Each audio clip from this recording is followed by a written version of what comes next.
Bonjour à tous. Bienvenue pour ce point presse de dernière minute consacré à la session plénière de septembre. Bienvenue à Strasbourg. La session va s'ouvrir à 17 h. La présidente Metsola ouvrira la plénière et avec probablement un moment pour marquer le soutien aux victimes de l'accident survenu à Lisbonne la semaine dernière. Et par ailleurs aussi, la plénière marquera son soutien aux régions concernées par les feux de forêt dévastateurs de cet été. Entre autres annonces attendues à l'ouverture. Évidemment, l'un des temps forts de cette session sera le rendez-vous annuel du mois de septembre, mercredi à 9 h, avec le débat sur l'état de l'Union européenne, avec la présidente de la Commission européenne, un 5e débat pour la présidente von der Leyen, et le premier débat sur l'état de l'Union pour cette législature. La présidente von der Leyen a entendu mercredi en conférence de présidents les différentes attentes des groupes politiques au Parlement européen. Elle pourra donc dresser un premier bilan de l'action de la Commission depuis le début de son mandat, indiquer aussi les priorités à venir. Elle sera évidemment interrogée par les députés sur l'évaluation que cette stratégie proposée leur évoque et ils présenteront évidemment leurs propres priorités. Il est probable que les questions de défense, de sécurité européenne, de prospérité, de compétitivité, mais aussi des questions liées au coût de la vie, ou évidemment aux relations internationales, soutien européen à l'Ukraine, situation à Gaza ou encore les relations avec les États-Unis seront abordées, de même que probablement la question du budget à long terme de l'Union européenne post-2027 ainsi que la double transition écologique et numérique ou encore la manière de protéger la démocratie ou les valeurs fondamentales au sein de l'Union européenne. Ça, c'est pour le discours sur l'état de l'Union. Another key moment to note already is on Tuesday at noon, where the Parliament will receive the President of the Republic of Moldova, Maia Sandu, that will address the members in a formal sitting ahead of crucial parliamentary elections in the Republic of Moldova on the 28th of September. She will also meet the President Metsola in a bilateral meeting ahead. Regarding Moldova, on Tuesday evening, members will debate with the Council Presidency and the HRVP Kallas ways of strengthening Moldova's resilience to Russian hybrid threats or malicious interference. Already note that they will vote on a resolution on this subject on Wednesday. In the field of foreign affairs, several other important questions will be debated at the plenary session. On Tuesday morning, we will open with a debate with Mrs. Kallas on Ukraine's security guarantees and EU membership prospects in the morning. So they will also, at this occasion, debate a Foreign Affairs Committee report encouraging the Ukrainian government to maintain the momentum of reform with a view to the country's accession to the EU. So the proposed report commends Ukraine for its extraordinary efforts in strengthening its democratic institutions at an extremely difficult time. The vote on this report will take place on Tuesday, right after the debate, end of the morning. And then tomorrow morning again, in the second part of the morning, members and Mrs. Kallas will discuss EU's response to the famine in Gaza, the release of hostages held by Hamas, and the prospects for a two-state solution.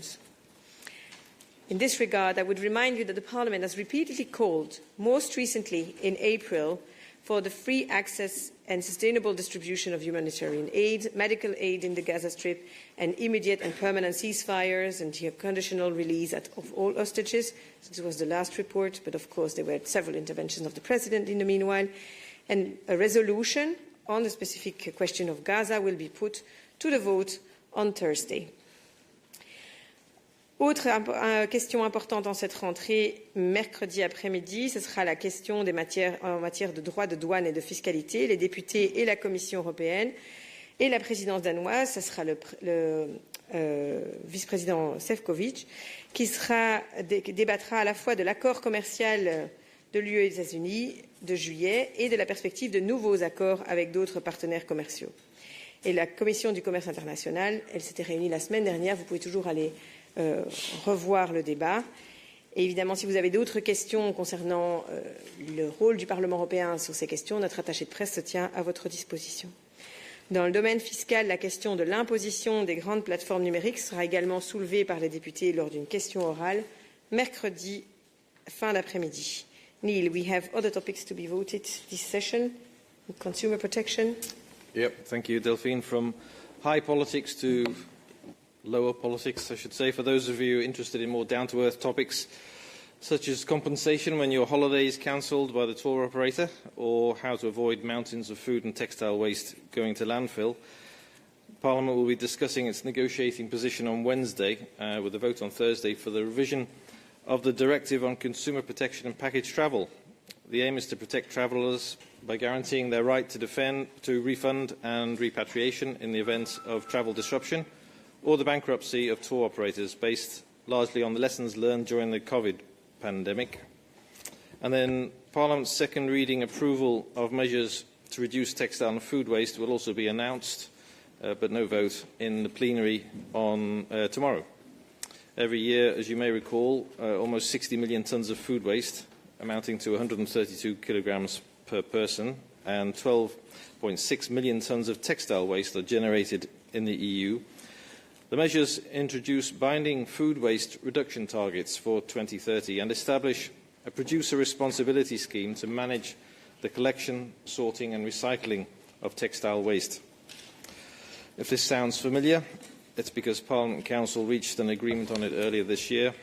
Tomorrow's announcement marks Parliament's formal adoption of the new rules. Also, to note, on Wednesday, there was a vote on a deal with Council to simplify the EU carbon leakage instrument, known as the part of the omnibus package. The changes to the carbon border adjustment mechanism are part of efforts to reduce the administrative burden for small and medium-sized enterprises and occasional importers that make up 90% of all imports, without impacting on the goals to be achieved, since 99% of total CO2 imports derive from iron, steel, aluminium, cement and fertilisers, which will remain covered by the rules. And then maybe just on this summer's wildfires and heat waves across parts of Europe, MEPs will be debating tomorrow and on Thursday in different items measures to tackle the extreme weather conditions we've been experiencing and are experiencing increasingly, and the EU's preparedness in tackling them. There are no specific committees this week for me to highlight to you. Be aware, as usual, of the political group press briefings tomorrow morning in this room, where the group leaders will outline their priorities for the week, and in particular, I imagine, their priorities for the SOTEU debate on Wednesday morning. And also to announce that tomorrow afternoon, Tuesday at 2:30, Parliament's press services are organising a seminar for the media on the future long-term budget with the co-rapporteurs Mureșan and Tavares, and that will take place in room S 2.1, so that's second floor of this building, down that end. Yes. As you see, a full plenary ahead of us. Are there questions in the room or online? Yes, go ahead. Edith de Vries from the Netherlands. I have a question about Ukraine. There is debate with Kallas, and your note says that there will be a vote later. Will that vote be on the situation in Ukraine, or will it be, let's say, on the bombardments of government buildings in Kiev? Where is the vote about? The vote regards a report prepared by the Foreign Affairs Committee on the evaluation of the progresses towards enlargement. It's from 2023 and 2024. So it's prepared by Michael Galler, and this will be voted because it's part of the a joint debate tomorrow morning. Any other questions in the room? Yes? Hi, Pietro Castamacchia from ANSA. Is there a specific amount of time allocated for President von der Leyen's speech, and how much is it? Thank you, Pietro. We don't have already the speaking time for Wednesday. You know that traditionally it's around 20 minutes. Then, of course, it's a bit different. The most important is to make sure that the the time is given to present the evaluation of what has been done in the year and also the priorities. So generally, there is sufficient time allocated to make sure that the members can exert their scrutiny role in full. Any other questions in the room? Not at the moment, nor online. If it's not the case, don't forget that we have our press services available at the desk, at the press room. There are lots of journalists joining us this week, so if you have any difficulties, join our colleagues. They will try to make your life easier. And don't forget to be on time on Wednesday morning, because everybody wants to arrive at 5 to 9, but it takes a bit of time to access, so take that into account to make sure that you are on time to listen to the debate on Wednesday morning. I think that's it for me, and I wish you all a very fruitful week here in Strasbourg. Thank you.